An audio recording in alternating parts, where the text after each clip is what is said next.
स्वागत है आपके अपने चैनल सिविल साइट विजिट बोल लो, सिविल इंजीनियरिंग जॉब बोल लो या सिविल इंजीनियरिंग शर्मा जी या परीक्षा जॉब अपडेट, सब सिविल साइट विजिट की ये सब पार्ट हैं यूट्यूब के।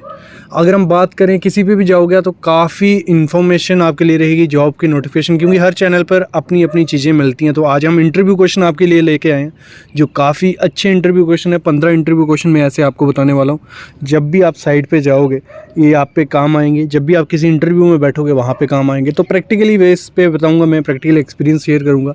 तो अगर हम बात करते हैं, पहला क्वेश्चन ये होता है maximum percentage dosage of retarder we can choose. Retarder होता क्या है, जो सेटिंग टाइम होता है सीमेंट का, हमारा कंक्रीट का, वो स्लो कर देता है, उसको रिटार्डर बोलते हैं।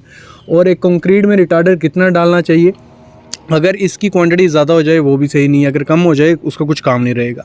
तो IS कोड 456 कहता है कि मैक्सिमम जो परसेंटेज आपको डालनी होती है वो 0.5% आपको डालनी होती है, जो भी सीमेंटस मटेरियल आप इसमें यूज़ कर रहे हो।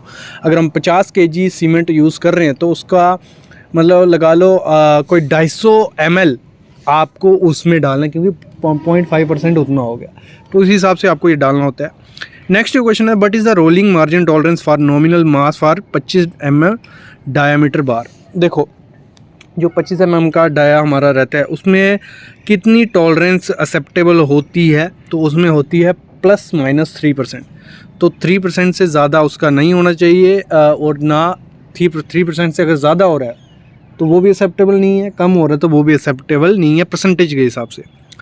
जो नेक्स्ट क्वेश्चन है, जो मैक्सिमम अलाउएबल परसेंटेज कार्बन की TMT बार जो होता है हमारा, थर्मो मैकेनिकली ट्रीटेड बार जो होता है, उसमें कितनी होनी चाहिए, उसमें होनी चाहिए 0.25%।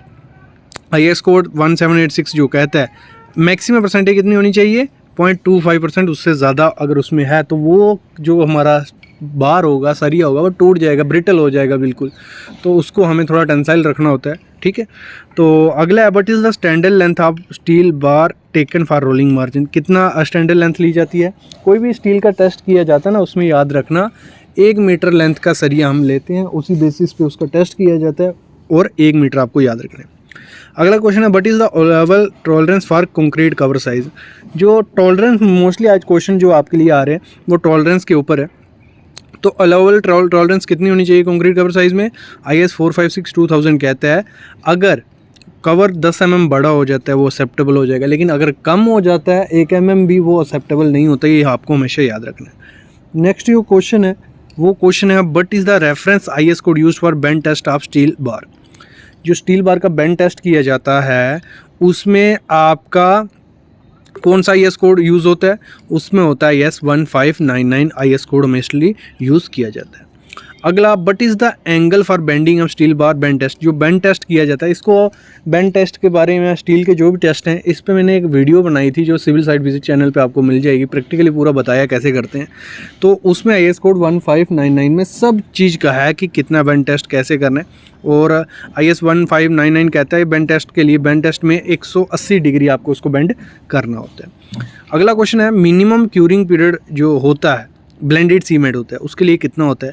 तो IS 456-2000 फिर कहता है कि मिनिमम क्यूरिंग पीरियड होता है 10 दिन का। और अगर आप साइड पे एग्जीक्यूशन सीखने जाते हो RCC की, तो IS कोड 456 सबसे बेस्ट है, उसको अच्छे से चेप लो, उसको अच्छे से पढ़ लो, वो आपको इंटरव्यू में भी काम आएगा और साइड पे भी जाके काफ़ी काम आने वाला है। अगला क्वेश्चन है, but is the diameter of mandrel used for bend test FE 500 और 20 mm का सरिया। देखो जो मैंड्रिल होता है वो क्या होता है, जो भी हम साइड पे बेंडिंग करते हैं जो ऐसे बेंड टेस्ट के लिए, तो उसमें मैंड्रिल यूज़ की जाती है। तो मैंड्रिल आपको कौन से डाई की यूज़ करनी है, वो करनी है 4D के हिसाब से या 4π के हिसाब से। मतलब जिस भी डाया का सरिया यूज़ करोगे 4x20 आप कर रहे हो, मतलब 20 mm का सरिया बेंड करने जा रहे हो तो 4x20 आपको कर देना है। अगर 10 mm कह रहे हैं 4x10 आपको कर देना है। तो स्लम्प वैल्यू अगर पम्प कंक्रीट है, मतलब हम बूम प्लेसर यूज़ कर रहे हैं या पंप यूज़ कर रहे हैं कंक्रीटिंग के लिए, तो उसकी स्लम्प वैल्यू हमें कितनी रखनी होती है। तो IS कोड फिर से 456-2000 क्या कहता है, 75 mm से 100 mm आपको उसकी स्लम्प वैल्यू रखनी होती है। अगला क्वेश्चन है, जो रीबेंड टेस्ट किया जाता है, देखो बेंड टेस्ट रीबेंड टेस्ट ये दोनों होते हैं। तो रीबेंड टेस्ट में क्या करते हैं, उसको सबसे पहले जो हमारा बार होता है उसको 135 डिग्रीज पे मोड़ा जाता है, उसको बेंड किया जाता है कितने 135 डिग्री। जब ये 135 डिग्री पे कर दिया जाता है तो उसको 100 डिग्री टेम्परेचर पानी का रखा जाता है, उसमें उसको 30 मिनट तक उस बार को डाल दिया जाता है। जैसे डाल दिया जाता है उसको थोड़ी टाइम तक ठंडा किया जाता है, फिर उसको रीबेंड किया जाता है कितने पे 157.5 डिग्री पे। जब उसको रीबेंड किया जाता है, देखने उसमें अगर कोई क्रैक दिख रहा है या कुछ लाइन दिख रही है तो वो सरिया अच्छा नहीं है, ये चेक किया जाता है। और अगर हम बात करें तो मैंड्रिल, जो मैंड्रिल का डाया किसी भी बेंड टेस्ट के लिए या रीबेंड के टेस्ट के लिए कौन सा कहाँ यूज़ करना है वो कैसे चेक कर सकते हैं, वो आइस कोड जैसे मैंने बताया 1786 आपका होता है, उसमें पूरा मेंशन किया होता है। The maximum percentage of dosage plasticizer वो यूज़, प्लास्टिसाइज़र जो वर्किलिटी अच्छी कर देता है प्लास्टिसाइज़र, तो मैक्सिमम कितनी हम करते हैं, वो करते हैं 1%। 1% से ज़्यादा प्लास्टिसाइज़र आपको नहीं डालना होता है। और रिटार्डर हम कितना मैक्सिमम करते हैं 0.5%। तो दोनों क्लियर हो गया, प्लास्टिसाइज़र 1% से ज़्यादा नहीं डालना है और रिटार्डर 0.5% से ज़्यादा नहीं डालना है। अगला question, what is the maximum quantity of cement we use per cubic metre of concrete. 1 cubic metre of concrete हम बनाने जा रहे हैं, उसमें मैक्सिमम सीमेंट हम कितना डालते हैं 450 kg से ज़्यादा सीमेंट हमें नहीं यूज़ करना होता है। अगर आपको उसमें ज़्यादा ज़रूरत पड़ती है, कोई डिज़ाइन आता है तो उसमें हम क्या करते हैं, फ्लाई ऐश या ग्राउंड ग्लेज्ड फर्नास स्लैग हम उसमें यूज़ करने लग पड़ते हैं। अगला क्वेश्चन है, the but are the function of bentonite. Bentonite क्या होता है? देखो इसमें क्या होता है, बेंटोनाइट एक आप लगा लो एक उसका काम करता है, कैटलिस्ट का काम करता है।